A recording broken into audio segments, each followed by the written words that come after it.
Gospel of Mark. We've been in this journey for a good while, and this has been really good. I hope it's been good for you.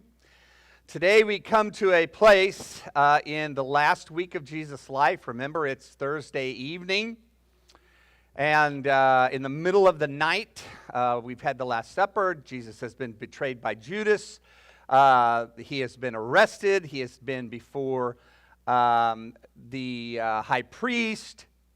And they have now beaten him, and they are still in the residence of the high priest Caiaphas.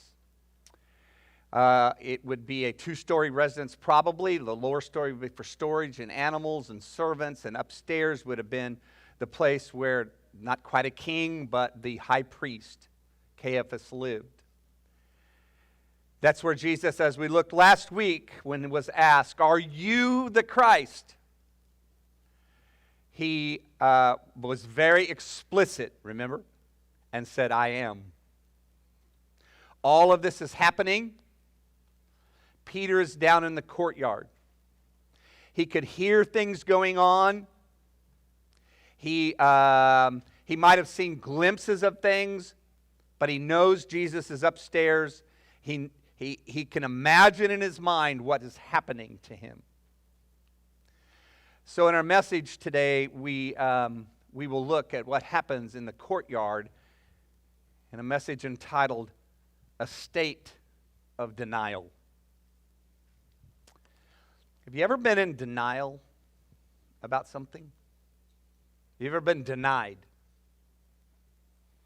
So think about basketball for a minute. Think about a big game, and the little guy, the point guard, is got the ball. The clock's counting down. You got to have this bucket. He drives the lane and goes up, but the big guy is there. If the announcer says, if the crowd screams and the announcer says, "Ooh, little dude was denied," what happened? Yeah, he got swatted. He went up, but the big guy swatted that and denied him. Anybody in the room ever felt that before besides me? I played 1 year of college basketball. Let me tell you about one time I got denied. That story happened a lot. But I'm playing at William Penn College in wherever they are, Ottumwa, Des Moines, I don't know where William Penn is.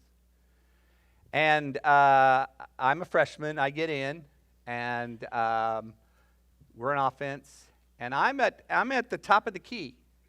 So I'm probably at 20-foot range or something, and the ball comes to me, and I'm wide open. I'm like, this is mine, okay?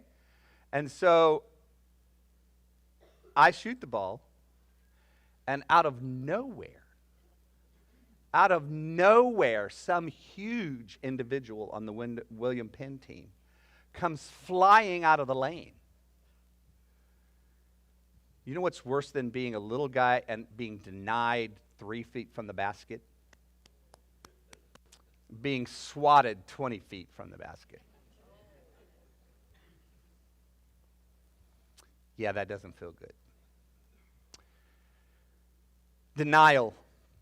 It is one of the stages of grief. Some of you have dealt with the loss of a loved one recently, and you're still in. You're in that process. It ends, sociologists, psychologists tell us, with kind of the last stage of grief, which is acceptance. But one of the first stages of grief, maybe after shock, is denial. This can't really be true. Something's wrong. This is not actually happening. We do go through a state of denial. We deny the truth. Maybe someone, a close friend or a coach or a teacher, has brought something to your attention about your behavior or your character or how you're completing a job or how you're doing something, and they're trying to correct you or help you learn to grow. But sometimes we get defensive, and the first thing we want to do is deny. Sometimes we're thrown into situations where we don't know what to do, and we're scared. And that's what we end up doing. So that's the scenario, and that's what's happening, I think, in this story. So let's read this story. Peter disowns Jesus. Or, your version might use the word deny. It's the same Greek word. Mark 14, 66 through 72.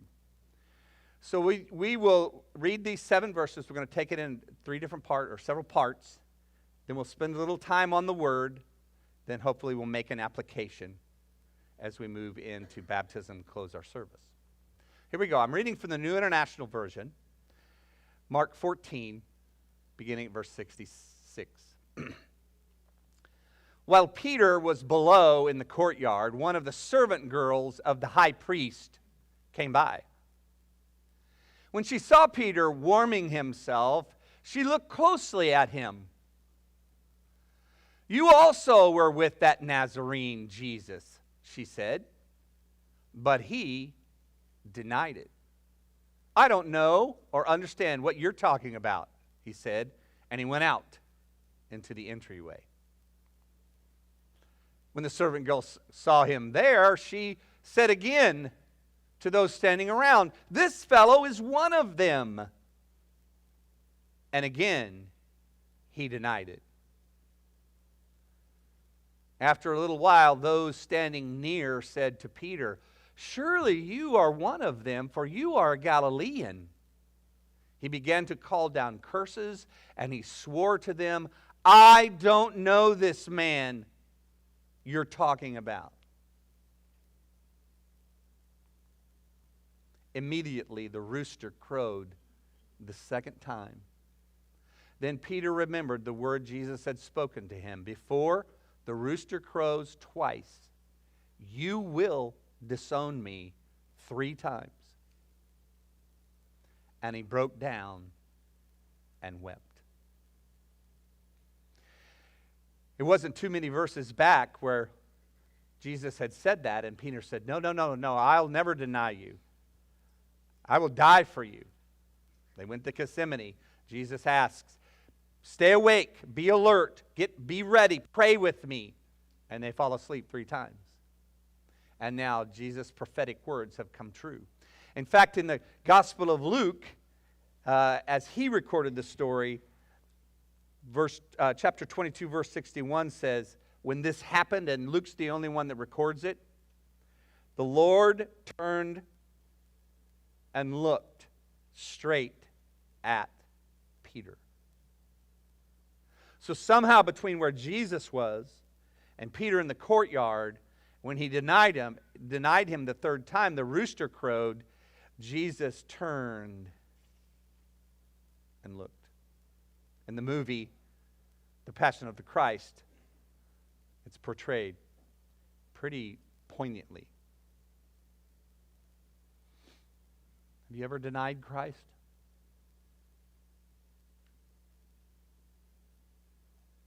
How do we do that? What does that look like?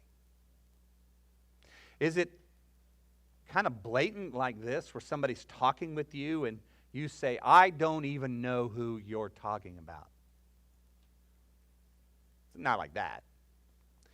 It's interesting, the Greek word is arneomahi, okay?